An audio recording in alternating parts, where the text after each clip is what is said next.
अब आपके सपने होंगे पूरे। 40 हिलव्यू के साथ तिरुपति डेवलपर्स एंड कॉलोनाइजर्स की पेशकश। हमारा पता है किशोर न्यायालय के सामने, संगम विहार, गृह निर्माण समिति कॉलोनी के पास, लिंक रोड, तिलीस सागर।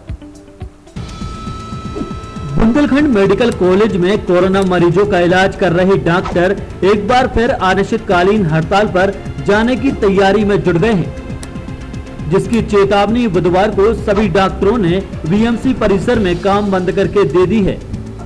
जानकारी के मुताबिक विगत 3 दिन पहले एक मरीज को ज्ञानोदय में बीएमसी से आइसोलेट किया गया था, जिसकी हालत बिगड़ने पर मृत अवस्था में वापस बीएमसी लाया गया, जिस पर सागर कलेक्टर दीपक सिंह द्वारा बीएमसी के 3 डॉक्टरों को रजिस्ट्रेशन कैंसिल करने की चेतावनी दी गई। वहीं इसके विरोध में गुरुवार से प्रदेश के सभी डॉक्टर अनिश्चितकालीन हड़ताल पर जाने के लिए तैयार हैं। हड़ताल पर जाने को तैयार बीएमसी डॉक्टरों से जब हमने इस संबंध में जानकारी ली तो उनका कहना था कि कलेक्टर द्वारा डॉक्टरों के खिलाफ साजिश कर उन्हें प्रताड़ित किया जा रहा है। बीएमसी से संबंधित मरीज को नियम के तहत ज्ञानोदय में आइसोलेट किया गया था, लेकिन वहां क्या हुआ इसकी जानकारी नहीं है।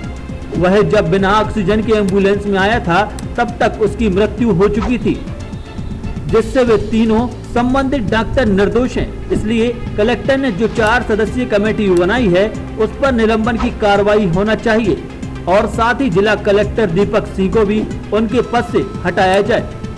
जो प्रकरण था अयूब खान का, जिसको ज्ञानोदय कॉलेज भर्ती करने हमारे डॉक्टरों ने भेज दिया था, जो कि भारत सरकार की गाइडलाइन के अनुरूप था, तो हमारा तो बस सिंपल सा कहना है कि इस द्वेषपूर्ण कार्रवाई के खिलाफ कलेक्टर साहब का सस्पेंशन हो, उनके तीनों अधिकारियों का सस्पेंशन हो जिन्होंने झूठी मिथ्या रिपोर्ट करी, रजिस्ट्रार मेडिकल काउंसिल का सस्पेंशन हो। और ये मैं अकेला खुद नहीं कह रहा हूँ, इसमें हमारे साथ सेंट्रल एमटीए शामिल है, जिसके अध्यक्ष डॉक्टर सुनील अग्रवाल और सचिव डॉक्टर राकेश मालवीय हैं।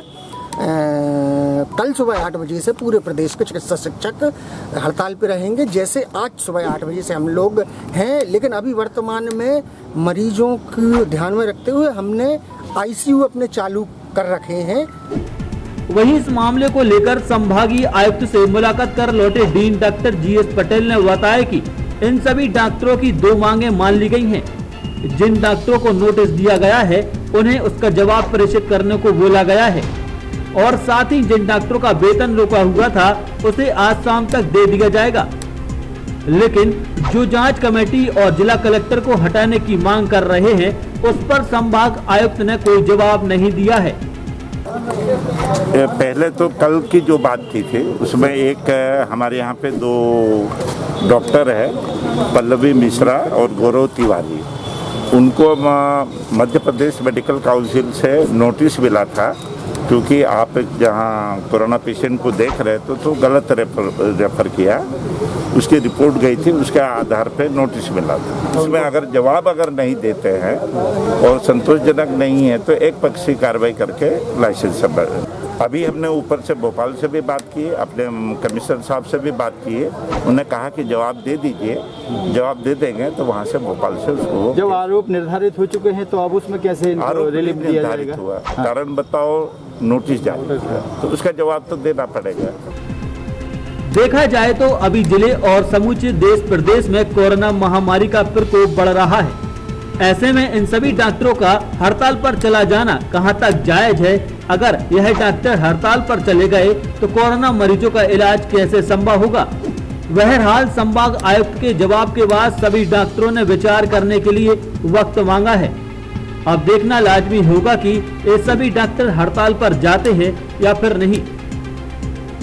त्राहिमाम मीडिया के लिए विकास यादव की रिपोर्ट। अब आपके सपने होंगे पूरे। 40 हिलव्यू के साथ तिरुपति डेवलपर्स एंड कॉलोनाइजर्स की पेशकश। हमारा पता है किशोर न्यायालय के सामने, संगम विहार, गृह निर्माण समिति कॉलोनी के पास, लिंक रोड, तिलीस सागर।